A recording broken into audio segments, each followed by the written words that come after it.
अस्सलाम वालेकुम दोस्तों। आज हम बात करेंगे फैटी लिवर के बारे में।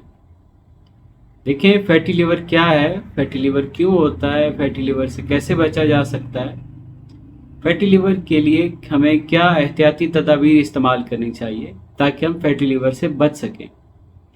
देखिए हमारे यहाँ होता ये है कि हम फैटी लिवर को बिल्कुल माइनर सा लेते हैं। हम इसको बीमारी ही नहीं समझते। हम कहते हैं कोई बात नहीं, फैट ही है ना, लिवर में फैट आ गया फिर क्या हो गया। देखिए हमारे जिस्म में फैट होना और बात है, लेकिन जब वो फैट हमारे लिवर में स्टोर होती है तो अब क्या होगा कि लीवर जो है अपना काम प्रॉपर तरीके से नहीं कर सकेगा। इससे लास्ट वीडियो में मैंने थोड़ा बहुत लीवर के बारे में बात की थी कि लीवर क्या है, लीवर की क्यों अहमियत है।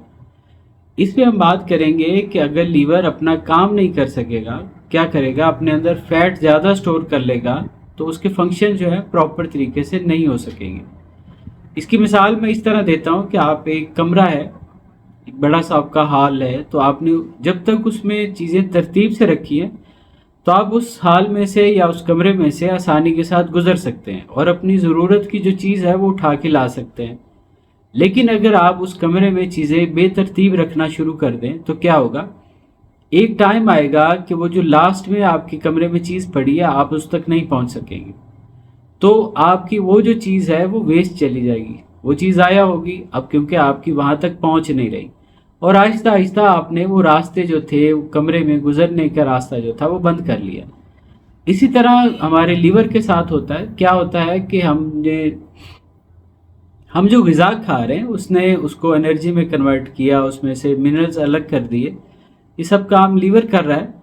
तो अब क्या होगा कि लीवर अपनी ग़िज़ा के लिए भी कुछ चीज़ें अपने अंदर स्टोर कर लेगा ताकि अगर हमारी बॉडी को कोई इमरजेंसी में ज़रूरत पड़ती है तो वो वहाँ से दे दे। अब होता क्या है कि उसने कुछ हिस्सा ग़िज़ा का जो था वो स्टोर कर लिया, बाकी उसने बॉडी को दे दिया, इसलिए कि अगले दिन अगर उसको उस बॉडी को ज़रूरत पड़ती है तो वो वहाँ से उसको सप्लाई दे देगा। लेकिन होता ये है कि अगले दिन हम फिर उससे ज़्यादा खा लेते हैं। अब क्या हुआ कि लीवर ने और स्टोर कर लिया। अब वो लोग कुछ स्टोर उसने अपने अंदर कर लिया, कुछ वो बॉडी के अंदर मुख्तलिफ पार्ट्स के अंदर करना शुरू कर देगा। मसलन आपके पेट के अंदर चर्बी जमा होना शुरू हो जाएगी, इसी तरह टांगों में, थाइज में, इसी तरह जिस्म की बॉडी के मुख्तलिफ हिस्सों में फैट की सूरत में वो स्टोर होना शुरू हो जाएगी। अच्छा, हम इस फैट को कैसे रिमूव करेंगे? सबसे पहले हमें ये जानना होगा कि जो चर्बी है ये किस तरह मेल्ट होती है। ये आप सब जानते हैं कि चर्बी हरारत के साथ मेल्ट होती है।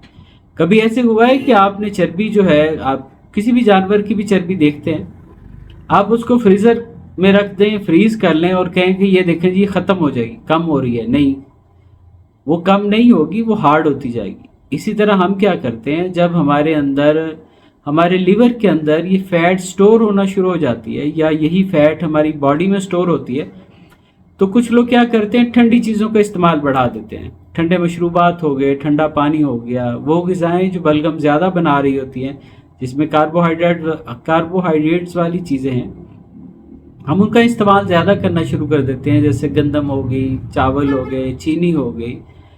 तो क्या होगा कि इससे हमारी बॉडी में मज़ीद जो है फैट बनना शुरू हो जाएगा। अब इसी तरह हमारे लिवर में पहले से फैट मौजूद है तो वो क्या करेगा कि नई आने वाली फैट को और पुराने वाली फैट को जब वो जिस्म में स्टोर हो रही है तो उसमें ख़राबी पैदा होना शुरू हो जाएगी। यही जो चर्बी है, ये फैट जो है मुख्तलिफ अमराज पैदा करेगी। तो हमें क्या करना होगा, मैं कोशिश कर रहा हूँ कि शॉर्ट में जल्दी मैं वो चीज़ें आपको समझा सकूँ ताकि अगर आप उन पे अमल कर लें तो आप फैटी लीवर से बच सकते हैं। देखिए फैटी लीवर से हमें ब्रेन में भी कुछ प्रॉब्लम्स होते हैं, हमें स्टमक में प्रॉब्लम होते हैं, खाना खाने के बाद उसके हमारा जो पेट है वो फूलना शुरू हो जाता है, हवा पैदा होना शुरू हो जाती है क्योंकि डाइजेस्ट नहीं हो पा रहा होता। हमारा स्टमक और वो जो लिंक होता है लीवर के साथ वो ब्लॉक होना शुरू हो जाता है। इसी तरह जो इंसुलिन है उसकी ब्लॉकेज होना शुरू हो जाती है, वो जो रास्ता है जहाँ से वो इंसुलिन हमारे लीवर तक पहुँच रही है वो भी ब्लॉक होना शुरू हो जाएगी। इसी तरह और भी कई प्रॉब्लम्स होना शुरू हो जाएंगे। मैं कोशिश कर रहा हूँ कि आपको बिल्कुल सादा अल्फाज में समझा सकूँ ताकि आप फैटी लीवर को इतनी ईजी ना लें, इसको बिल्कुल اگنور نہ کریں، آپ اس کی کیئر کریں. یہ ایک بہت خطرناک بیماری ہے. میں نے بے شمار ایگزائٹی کے پیشنٹ دیکھے ہیں جو کہ صرف فیٹی لیور کے ہوتے ہیں. بہت سے فیٹی لیور کے پیشنٹ جو ہیں وہ ان میں بلیڈنگ ہونا شروع ہو جاتی ہے. وہ سمجھ رہے ہوتے ہیں کہ پائلز ہے، لیکن پائلز نہیں ہوتی. ایسے پیشنٹ جو ہوتے ہیں جسم ان کا ٹھنڈا رہتا ہے، بلڈ پریشر لو رہنا شروع ہو جاتا ہے، اور سٹمک کی خرابی کی وجہ سے اکثر ایسے لوگوں میں بلڈ پریشر بڑھنا شروع ہو جاتا ہے. ان لوگوں کو اکثر گیس کا پرابلم رہے گا، سر میں درد رہے گا، آنکھوں پہ بوجھ رہے گا، نظر کمزور ہونا شروع ہو جائے گی. تو ان ساری چیزوں سے بچنے کے لیے آپ کو اپنے لیور کو فیٹ سے خالی کرنا ہے. اس کے 2 طریقے ہیں. یا تو وہ غذائیں استعمال کریں جو کہ حرارت پیدا کریں اور آپ کے جسم کے اندر جو موجود چربی ہے اس کو ڈیزالو کریں. دوسرا جو سب سے آسان طریقہ ہے، دیکھیں اگر آپ بغیر کسی میڈیسن کے خود کو فیٹی لیور سے بچانا چاہتے ہیں تو اس کے لیے آپ کو کیا کرنا ہوگا کہ آپ کو ایکسرسائز کرنی ہوگی. آپ کو اپنی باڈی کا ٹیمپریچر بڑھانا ہوگا، اس کو وارم اپ کرنا ہوگا، اس میں حرارت پیدا کرنی ہوگی. دیکھیں جب تک آپ اپنی باڈی کو حرارت نہیں دیں گے، اپنی باڈی کا ٹیمپریچر نہیں بڑھائیں گے، مشقت نہیں کریں گے، تھوڑی سی محنت نہیں کریں گے، تو یہ فیٹی لیور آپ کا ختم نہیں ہوگا. اور سیریسلی میں آپ لوگوں کو سمجھا رہا ہوں، وارن کر رہا ہوں کہ واقعی یہ بہت خطرناک بیماری ہے. اور اس میں بہت سے جو پیشنٹ ہیں میں نے دیکھے ہیں کہ وہ بعد میں ریکور نہیں ہو پاتے، اور یہ فیٹی لیور سے وہ لیور سورائسس کی طرف چلے جاتے ہیں، اور پھر اس کے بعد لیور کینسر کی سٹیج 1 سے سٹیج 2 کی طرف چلے جاتے ہیں. تو پھر ان کو بچانا بہت مشکل ہو جاتا ہے. تو آپ اپنی کیئر کریں، فیٹی لیور سے بچیں.